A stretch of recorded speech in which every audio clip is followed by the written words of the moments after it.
Olá pessoal, sejam todos muito bem-vindos a mais uma edição do Ultimate Pronta. Dessa vez nós temos uma convidada muito especial dos Estados Unidos, a pro player Rendryx, jogadora da Cloud9 White, e hoje nós vamos falar com ela um pouco sobre suas prospecções, sobre suas expectativas e um pouco da sua história aqui no nosso querido Ultimate Pronta. You're very welcome, Annie. We are so happy to receive you here. So, could you introduce a little bit yourself here? Hello, my name is Annie Dro. I'm the Sova player for Cloud9 White, and excited to be here. Thanks for having me. Amazing.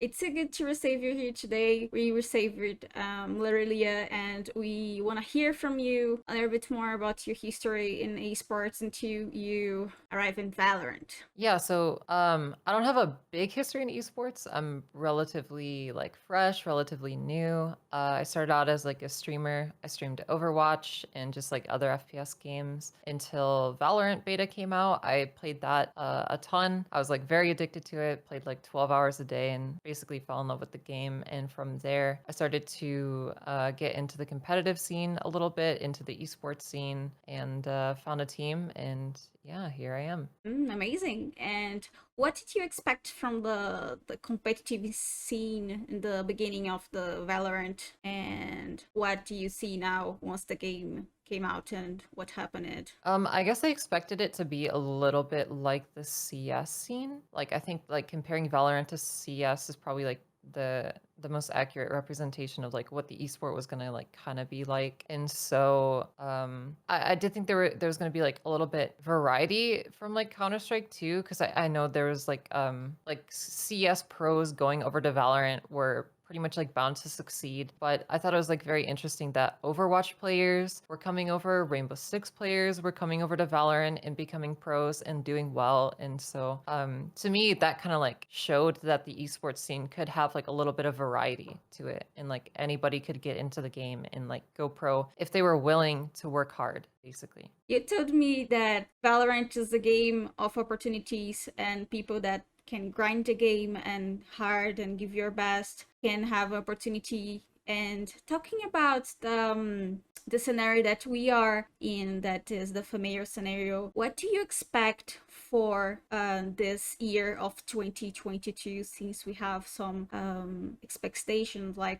international tournaments, and also we have like rising teams over world maybe in this year? So definitely for the female scene, I think this is gonna be like honestly a pretty exciting year because I think teams have kind of had a lot of time to start to solidify. They're starting to like find their rosters that they want to stick with and work with. It's really interesting because I'm watching like the VCT EMEA games right now, and it's really interesting because like when I look at these teams, I can literally see like Cloud9 White from a year ago and being like, okay, they're on the right track. Like I see the mistakes that they're making that we made a year ago. So if they literally just keep working, then like eventually they will catch up to us. And I think that's honestly a little bit exciting to me because one, it gives us like better games overall. It helps the female scene develop. I think in Counter-Strike, the female scene kind of like stagnated really, really hard where because there's no incentive to like go over the climb. Like there's no incentive to like climb as high as you could and try to overtake like men's teams. But I think that has really changed with like Valorant because like now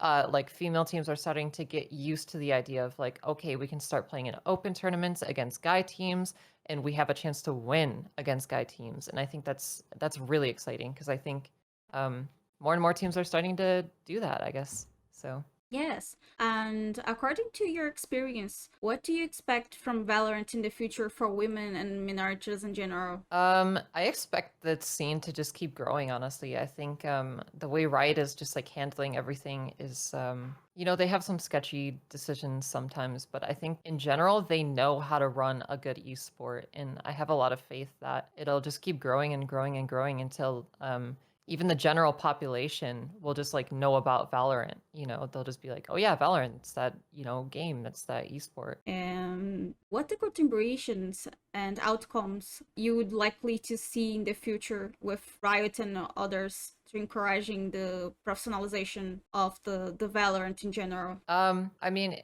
in general, I think like the next steps for Riot, like I think Riot, the way they're handling like female scene in like in general is really well done. Actually, I think getting women into the scene and like giving them like options to like make money in the scene so that they can like, you know, they don't have to like work part-time jobs while playing the game, and they can actually like dedicate time to training and everything. I think that is the great step to what everybody wants to see, which is like co-ed teams, which is like girls getting involved in the tier 1 scene.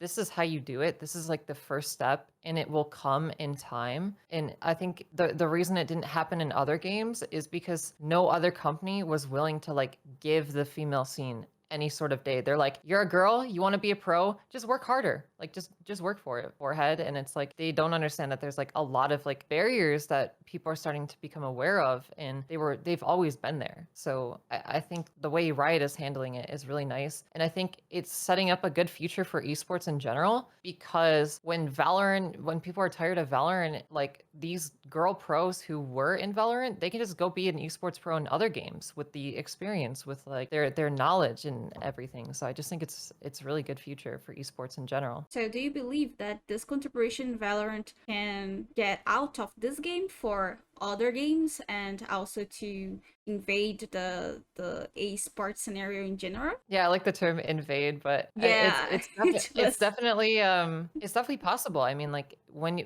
esports is a lot more connected than like people would think. Like when you go to a new game that you have love for, and you are willing to work super hard to like learn about the game and become really good at the game, you can switch games and be successful as an esports player. And esports players do it all the time, and I think it's perfectly okay to do it too, because let's be honest, playing the same game for like 5+ years, you go a little crazy. Like it's just really mentally taxing. And so I think if girls are Valorant pros and they decide, okay, I don't want to be a Valorant pro anymore, and they go back to CS, then they're already above the standard that CS has set for like female pros. yes, definitely it is. There's a point. And basically when you see that the personalization and all these points that make you play the game only and live for it and have the right conditions and right conditions to work is really different when you see something outside it, and other games can see it like,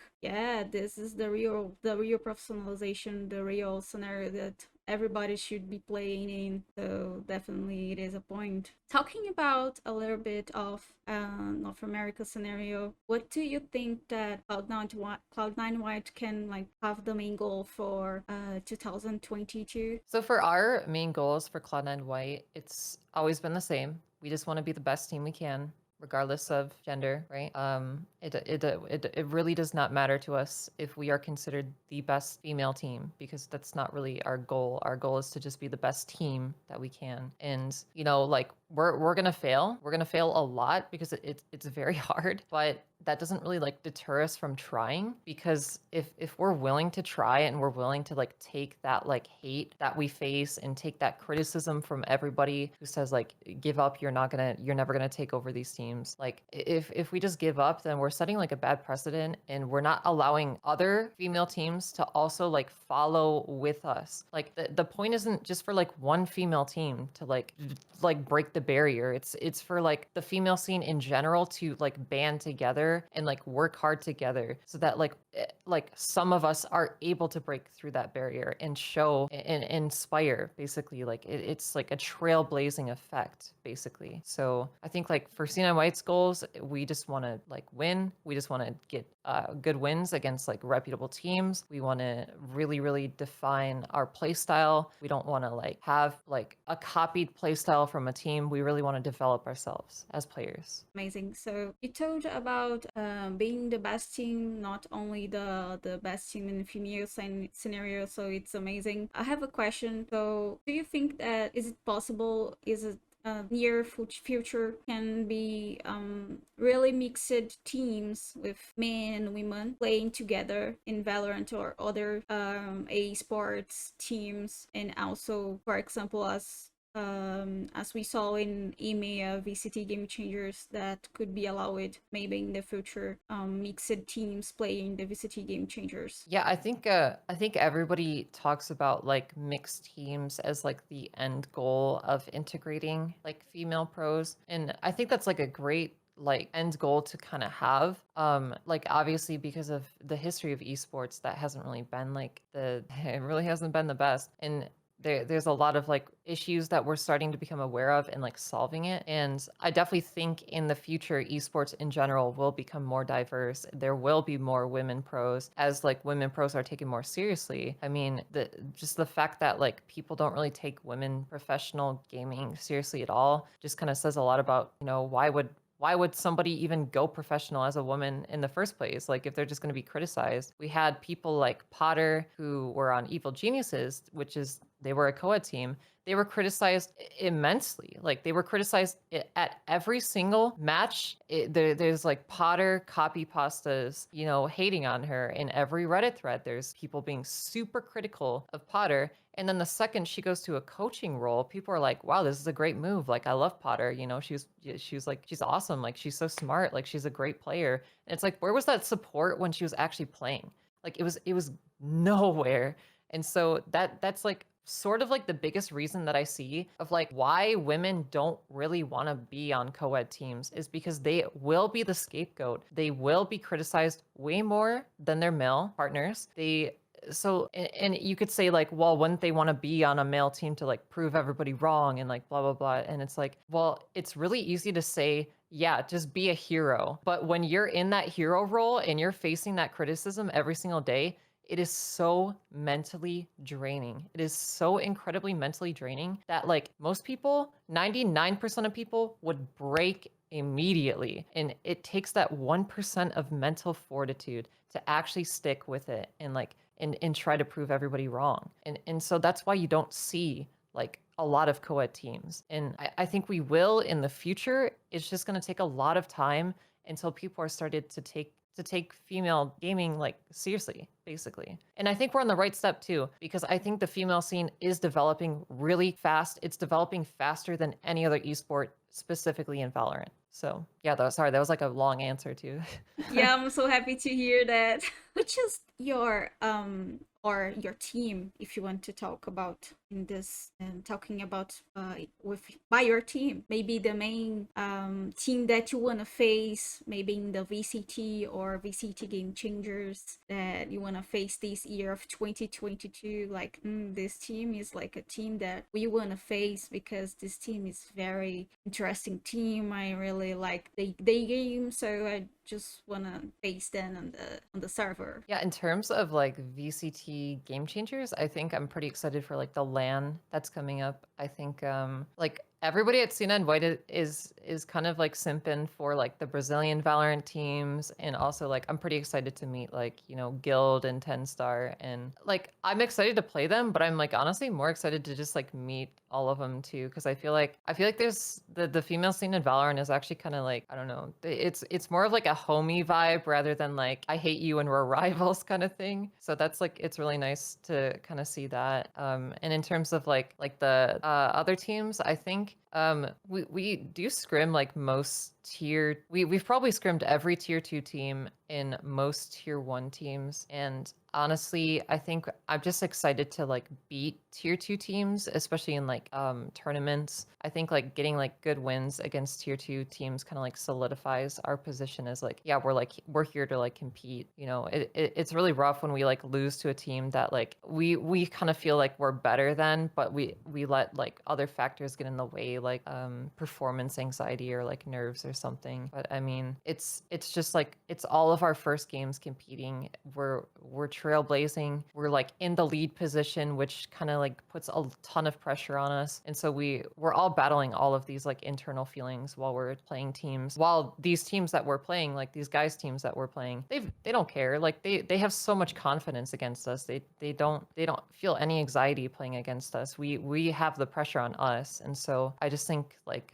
just beating all of the tier 2 teams is like kind of our goal, basically. Amazing. We saw in the Riot Games news that maybe this year we are going to have an international tournament, a female international tournament. What do you think about this? I'm very excited. I think like even though our goal isn't to be like, you know, the #1 female team, I think it'll be exciting to kind of like I feel like we can prove that we still are just on the basis of like we just have bigger goals than that. So I'm pretty excited. I'm also excited to like meet everybody. I want to meet like Roxy. I want to meet like the Brazilian teams. I want to like see how our playstyle kind of like compares to them because I feel like each region kind of has like their own flavor. So I think that'll be interesting. And I also think it'll just be like really good for like the female scene in general. Like there's going to be like a lot of hype around it. I really hope that all of the VALORANT streamers are like into it and like hype it up and like everything because like most Game Changers, nobody co-streams it and it's kind of like telling, you know, like if pros are not streaming those games, but they'll stream like tier 3 tournaments and co-stream tier 3 tournaments, it's like, well, we know where your priorities are, but hopefully this LAN is just like advertised really well. It has a bunch of exposure to it. And yeah, I just want to prove that we still are. And just for finishing, what you could say to those that want to join the